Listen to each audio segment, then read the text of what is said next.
Good afternoon, everybody. And yes, hello again. I was the leadoff hitter, and now I'm batting cleanup in today's second expo session.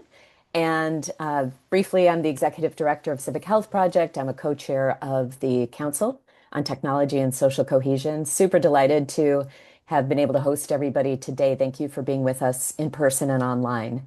And for this next session on deliberative technology and democracy at statewide scale, I am so happy to introduce my colleague and partner in crime, Andrew Shue, who founded and leads The People along with Katie Fahey. Andrew, do you mind just coming on and saying a quick hello and introduction to the audience? Hello, everybody. Good to be with you. And I would say that none of my work would be as good without Kristin. We are a yin and yang here. And I've been a social entrepreneur my whole life. Started in high school. I think the problems I was trying to solve keep getting bigger as my life has gone on. And I believe that this project is the right idea at the right time, and we're doing it, I believe, in the right places right now. And we're excited to tell you all about it. Yeah, thanks, Andrew. He and I will be talking to you today specifically about a deliberative democracy program here in the US that uses technology. And because this is the Council on Tech and Social Cohesion, we'll go a little deeper on the tech than we usually do. So again, that program's called The Forum, and Andrew will kick off, and then I'll kind of pick up with some of the details about how this program is rolling out right now in different parts of the country. So I'm going to go ahead and share screen and kind of lob an opening question over to you, Andrew, to get us started with the audience today. You've already touched on the point that my question is leading to. So the provocative question is, why is citizen deliberation the movement we need now? Yeah, so I think just working backwards from the problem we're trying to solve for, and I think that if we look at our country, we look at things going on around the world, uh, we are seeing system failure across the board. We think of the confluence of events. I don't think in America we've ever seen all of these elements come together at once, where we have, a predictable economic calamity that's headed our way. We cannot continue on the path that we're on and not have a crisis. I think everybody knows it, but we can't figure out our way to stop it. We know that there's a confluence of global conflict that we thought was likely, but is now actually upon us.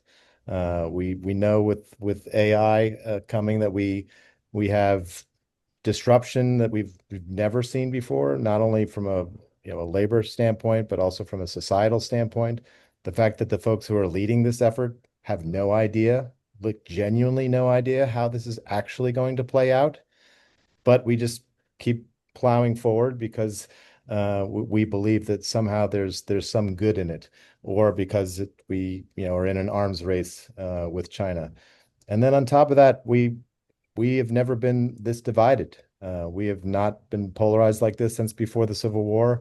So you look at political violence that's rising. So we have a confluence of events that is calling for uh, an uprising, if you will. Tocqueville, back in the 1830s, he came to America and he said, the beauty about America is that their people do not wait for the government to solve their problems. They get together, they create associations, they organize, and they solve problems themselves. So what we are building is the mechanism, the vehicle, the infrastructure for Americans to solve the big problems we face. As I said, we have institutional failure, we have system failure. These these problems are massive, but many of them can be solved with kind of pragmatic solutions, pragmatic rule changes, pragmatic guardrails. But we know that we have a dysfunctional government right now. We know that everybody's kind of in this partisan death match, and that there is not a partisan fix to renewing our democracy, fixing the incentives. There is only a fix that could come from the people themselves. So I got kind of obsessed probably 8 years ago with the concept that there is a 70% solution to every major issue and every major structural fix that we need. And the average American, if given the facts and allowed to be heard, uh, will find that common sense, pragmatic 70% solution. The question is, how would we bring people together to the proverbial table and give them that opportunity? So I spent better part of a year traveling across the country with renowned pollster Frank Luntz. We we went to 10 different states and we met with citizens from both sides of the divide. And they started out the first hour screaming at each other, yelling over each other, and ended up in the end agreeing that nobody was coming to save us and that they were willing to get in a room and be the proverbial adults in the room and to work towards building consensus. With that, I knew we had the basis for figuring out the process that would create not only that table and that room, but also the ability to have real scale. Because if we were going to bring Americans together to create, quote unquote, the 70% reform agenda, you would also need true engagement that would lead to citizens being willing to fight for that agenda. If you just create an agenda, you basically have an academic exercise because our politicians are not listening to the people right now. But if you actually create real agency and engagement and buy-in by the people, now they are ready to stand up and be counted and create a citizen lobby to deliver on those reforms. So we then decided we need to figure out the technology behind this to create that scale. We need to make sure that it's easy for people to participate. We need to make sure we have representation and that we have political balance. We need to make sure that it's credible and not politicized. And we need to make sure that what we deliver are supermajority backed legislation. We figured that the right level to do this is at the state level, not to do this just at the town level or right away to go to the national level. We figured if we picked 3 states that are small enough that we could get our arms around them, 3 states that would be representative of America from a diversity standpoint, 3 states that have kind of a different history behind them, and 3 states that are going to be recognized in 2028 as kind of the choosing ground for the next president. So we chose New Hampshire, South Carolina, and Nevada as our 3 states. And we put together what Kristin's going to talk to you about, which is our 9-month process that starts at the top of the funnel using a digital platform. It leads to face-to-face community meetings where everybody feels heard, and we are able to work through various solutions with the help of legislators and experts. And it ends with an in-person representative assembly of citizens who would make the ultimate decision as to what they want to present to the legislature in partnership with legislators and what they are ready to fight for as their true will. If we are able to make this process scalable and representative, and we are able to show Americans across the board, no matter whether you voted, whether you're active politically or Republican, Democrat, Independent, if we're able to show that the people are ready to solve problems, that the people will show up, and that we actually are starting to solve our big problems, I believe it gives us not only the infrastructure and the vehicle, but it gives us the hope that there is a way out of this division. There's a way out of our dysfunction, and there is a path forward for a free society to work. So ultimately, this is a demonstration of how a free society actually works. So we now need to go and make it work. So with that, I'll Yeah, turn it over yeah. to Kristin. She can talk to you about how the process works. Great. Thank you so much, Andrew. So, the team we've assembled to work on the forum and to launch these three state projects has a long history of collaboration and teaming on various experiments that collectively now instill our forum model with different phases and different elements that we're bringing together into year-round statewide programs, initially in these three early primary states. New Hampshire, Nevada, and South Carolina, but with the potential to laterally expand this approach as well as to ladder up to the national level. And we stand on the shoulders of a lot of other teams as well, people who have been experimenting. You heard Beth Goldberg talk at the beginning of the day about their work in Bowling Green, Kentucky, a big inspiration for the forum, and obviously experimentation, not just in the US, but particularly outside the US and around the world. And so it's all kind of coming into the hopper and helping us to decide and define how can we run these processes that are diverse, that are credible, and ultimately impactful in generating policy change and legislation in these target states. I wanted to show you a quick video from our launch, but both because of time and because we might have a technical issue here, I'm not sure if I'm going to be able to play it. I'm going to give it a quick try here. If it doesn't work, we'll just move on. Nick, maybe you can holler if it's not playing in the room, okay? I'll let you know if You'll I let me can hear know. sound. Thanks. And Yeah. then I'll just stop it. No, I can't hear it. Can't hear Sorry. it.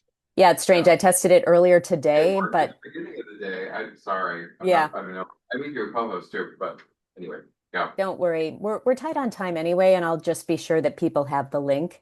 What I had hoped to show you was a short video of our launch day in South Carolina at the State House.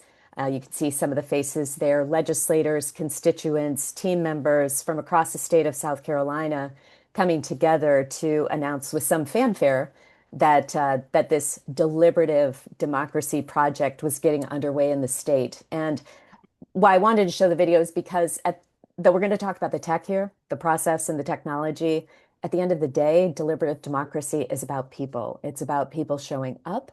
It's about people expressing their voice, their preferences, and also about listening to each other. So designing a process that enables people to express what matters to them, to share their personal experience, but also to consider and reflect on what others have said is important to them is inherent in something that is not just a one-off poll, not just a one-time survey, but an iterative, deliberative arc that shows people a path out that can leverage common ground and convert that into legislative action. So that's what we're doing, and I want to talk about how. Um, this is what we call our four-stage model for the rollout of the forum in our three target states. The four phases are to ideate, which is a phase we're just wrapping up in all three states now, inviting the mass public into an online deliberative platform to share their perspectives on what they'd like to see their state legislature working on, starting with the sessions that kick off at the beginning of 2027.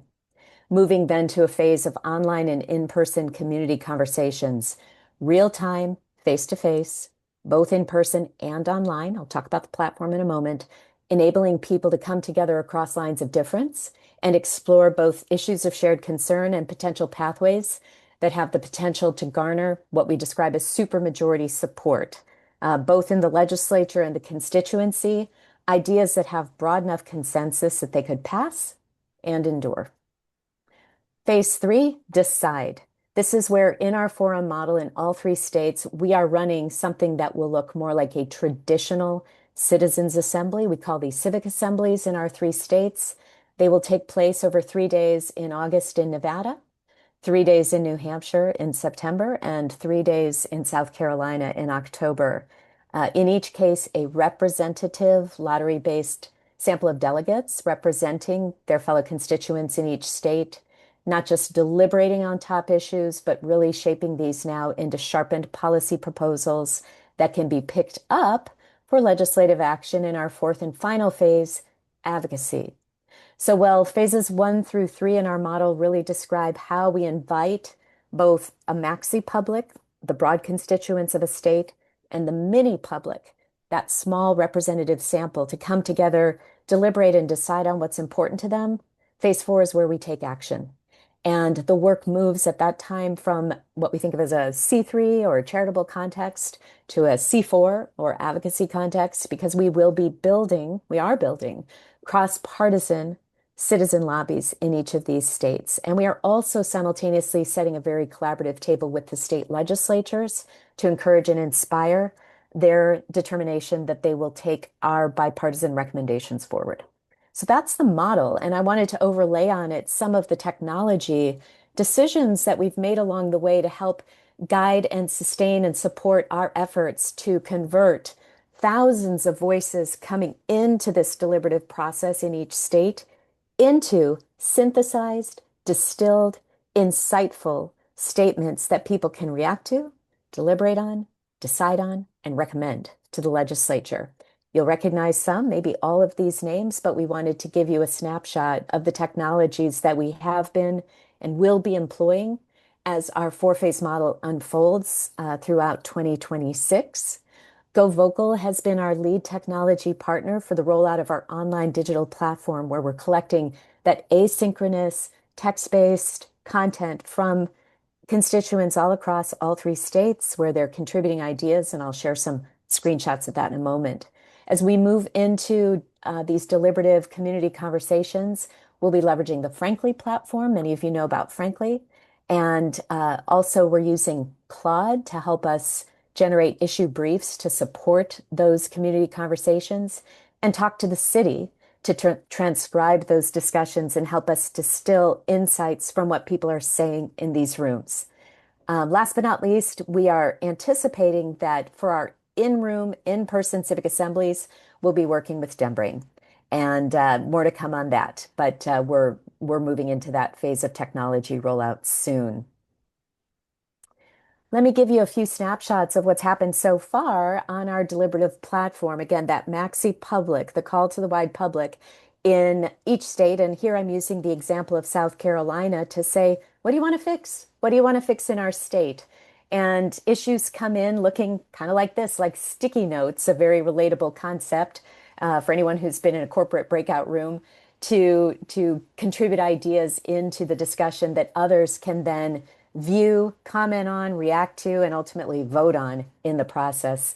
Some of our stats: 157,000 plus visits, 45,000 contributors actually giving ideas, reactions, votes, and more than 114,000 total actions taken to date on the platform. And the platform does live all year, so these are just our statistics to date. A little bit of a deeper dive on what the AI component of Go Vocal is doing in the background. I'm kind of showing you this model in a reverse flow, but if the ideas are coming in as these sticky notes, the AI is grouping related ideas under a heading. In this case, these are all issues that came in under the AI determined heading of infrastructure and growth management, a hot topic in fast-growing South Carolina. And then moving one step further back to the left in this diagram, the AI sense making is grouping all the sticky notes so that we end up with top categories, subcategories, and the drill down that takes you all the way down to the sticky notes, the reactions and comments in terms of how people have interacted with that content. So in South Carolina, our top issues emerged as governance and representation, economic stability and affordability, and so on, as you can see down the left-hand side. Now that was issue generation, but we then moved into a second round, which was the voting round. So we took all of that distilled input, converted it into 25 top issues that constituents across South Carolina could come into the platform and vote on. So if the call to action previously was to answer the question, if state legislators and constituents can work on one issue, what should it be? The call to action in the voting round is this: you have 6 votes, 25 issues, go to town. The platform does require email verification. We obviously need to know that real humans are doing this voting and that they're only voting once. So that's an important step that generates a little bit of friction, but is really key to the integrity of the process. And in South Carolina, we've closed voting as well. So with more than 8,000 people coming in to vote, we're moving forward. We've distilled the voting further into 4 community conversation topics. Those will then distill further into what we anticipate being two topic areas that'll move into the Civic Assembly, giving us maximum opportunity to define pathways to legislation beyond that.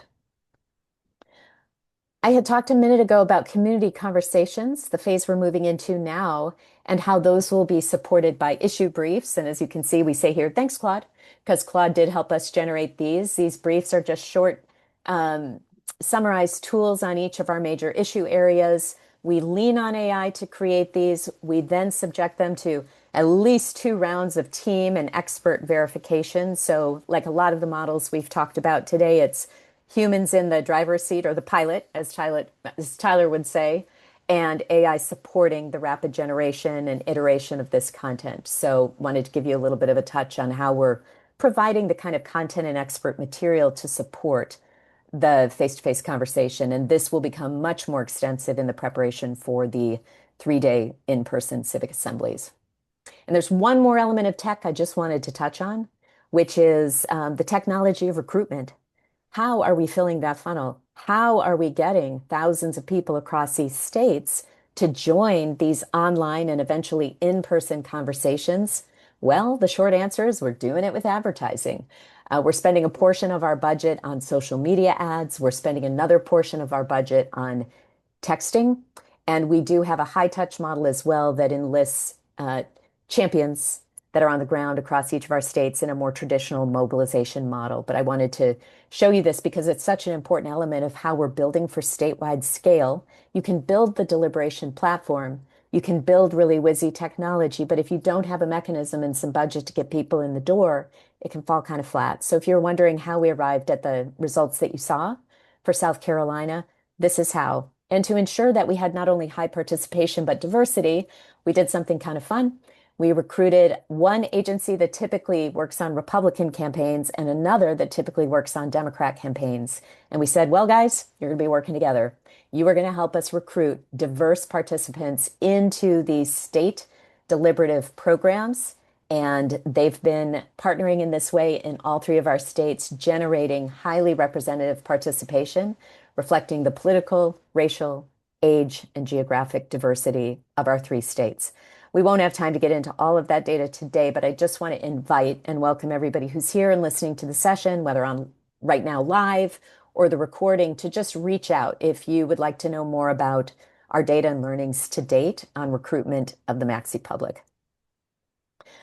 We supplement the ad spend, or what's called paid media, with owned and earned media strategies as well. So through websites, through YouTube channels, through those champions that we described to you, and through some really terrific press hits at the local, state, and national level, we're able to create a lot of surround sound and punch above our weight in terms of making deliberative democracy pervasive in people's lives and on their screens. Our state teams, who I'll give mention to in just a moment, remark constantly that people will come up to them on the street or in the halls of the State House or wherever they might be walking or working and say, what is this forum? I need to know more about this. How do I get involved? This looks big. What are you guys doing? So the ads are really important. The surround sound is important to scale deliberation. All of this is going to matter. And we are testing and experimenting constantly to try to develop learnings, not only for our project and how it sustains, but for all the projects that are rolling out across the country now. I'm mindful of time, so I want to just wrap up here real quick.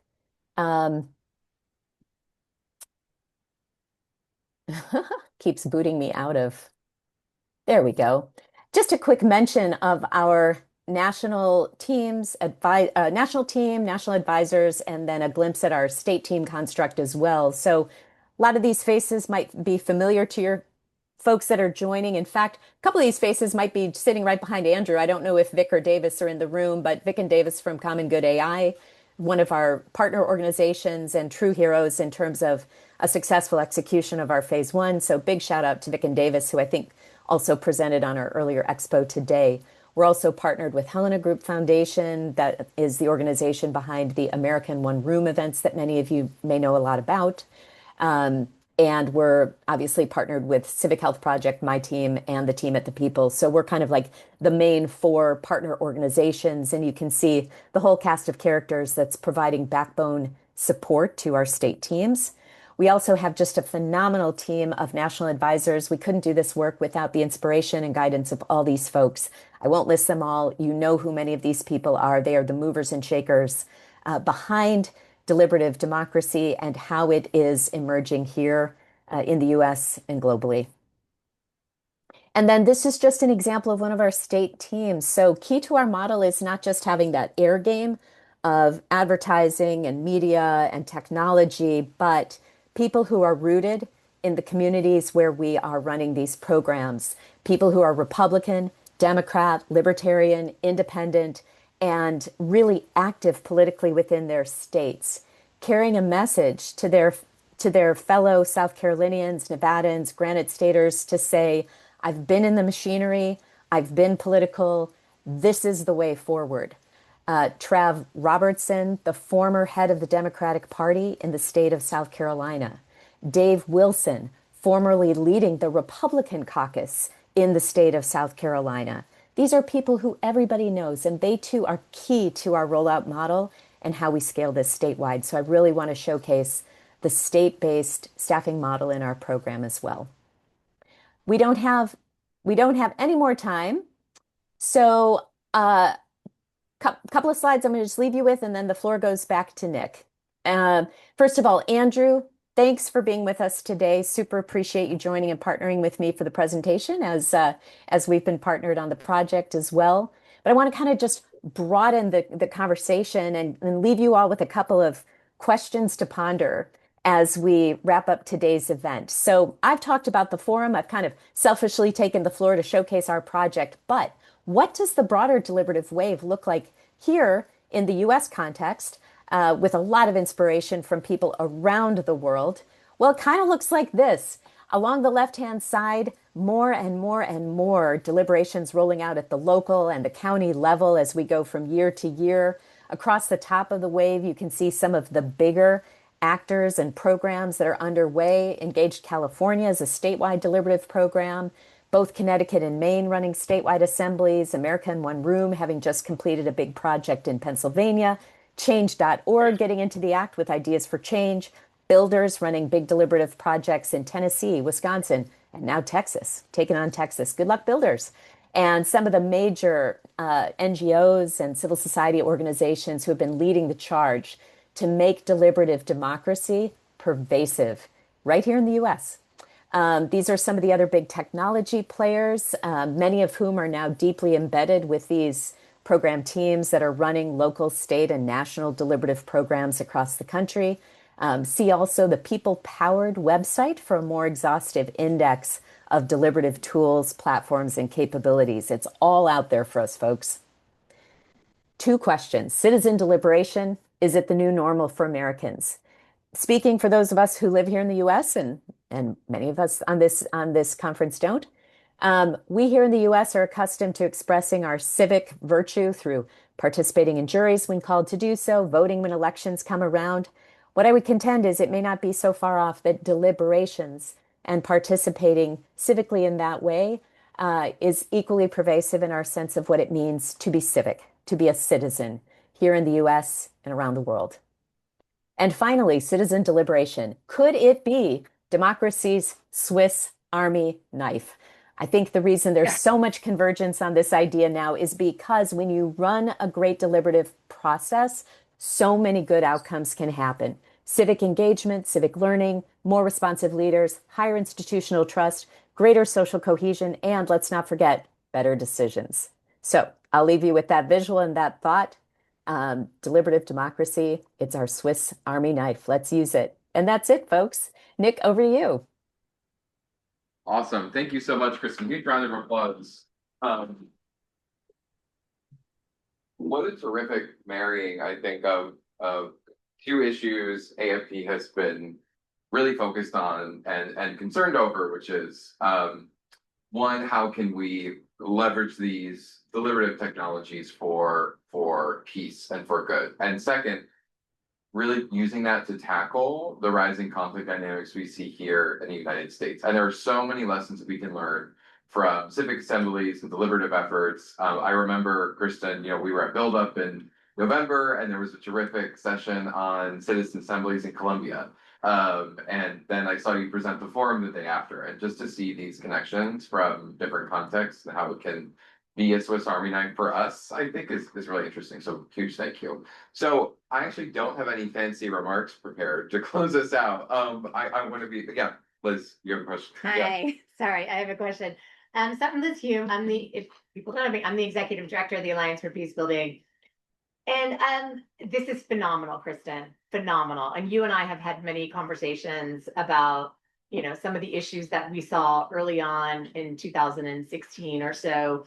So this is really pulling in so many of the lessons learned from our international work. Yeah.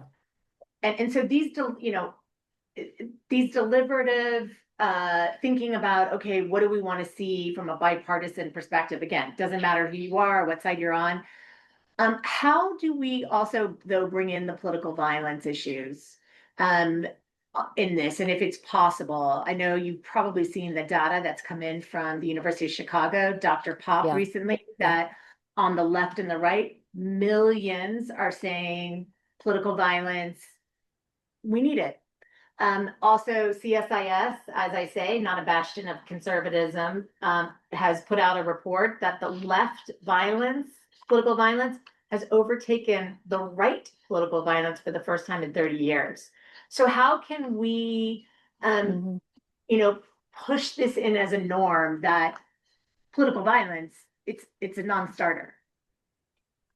That's great. I'll say a couple quick things and then welcome Andrew to do the same. But, the way that I've sometimes described our effort is with a process like the South Carolina Forum, what we're really trying to do is create a medium for concentrating citizen voice and power and allowing that voice to rise up in a din. And the din that I'm talking about are all the other things legislators listen to, right? And everything I'm saying applies to the national level as well. So a legislator is under pressure to respond to primary voters, donors, partisan leadership. And, unfortunately, another part of the din that's out there is violence or the threat of violence, right? I mean, look at the risks and threats and actual violence that state legislators have faced all across the United States. It's horrific. It's horrific.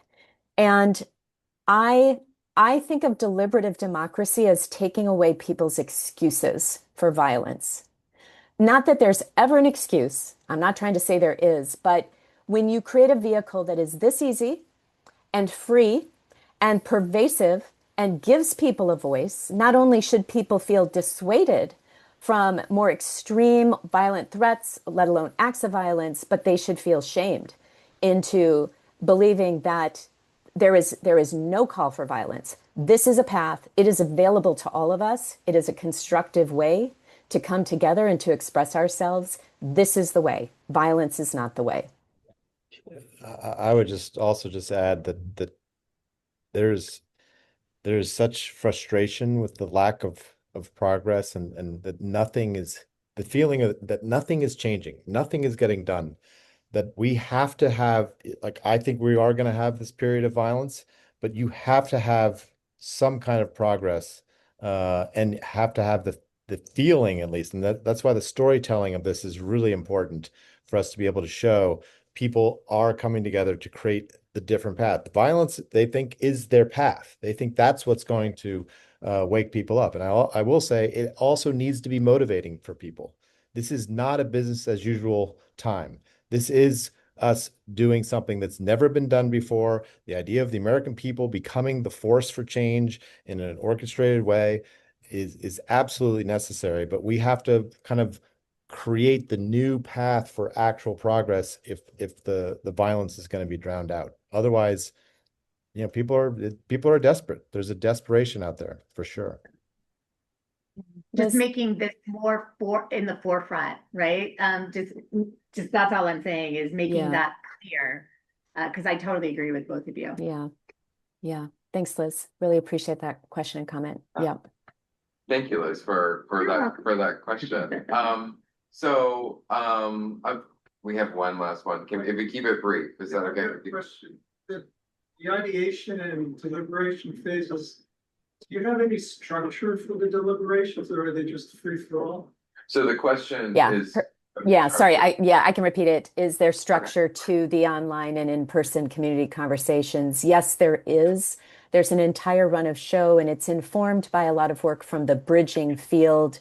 Pierce Godwin, who both founded the Listen First Coalition and also works with Urban Rural Action, is drawing models for real-time, face-to-face deliberation from across the field to design efficient and effective run of shows for the 1 hour online conversations and the 2 hour in-person events. Thanks. Awesome. Thank you. Okay, well, big thank you to everybody who came in person and online. I saw we kept a nice critical mass of folks online. It was so long. But I just want to really express my gratitude for everybody who supported this event, for those who spoke and shared their work, for those who attended and listened. I know it's a long event and we just powered through the like 2:30 crash. So I know everybody's probably sleepy at this time of day, but this was a huge effort and a collaboration between AFP and the council and Search for Common Ground. So we're so grateful to make it out here. And I hope you emerge from this event optimistic with a Swiss Army knife, to quote Kristin, of solutions, and seeing that it is not all doom and gloom with the impacts of emergent tech on society and peace, and that the answers are there and we have the answers in front of us.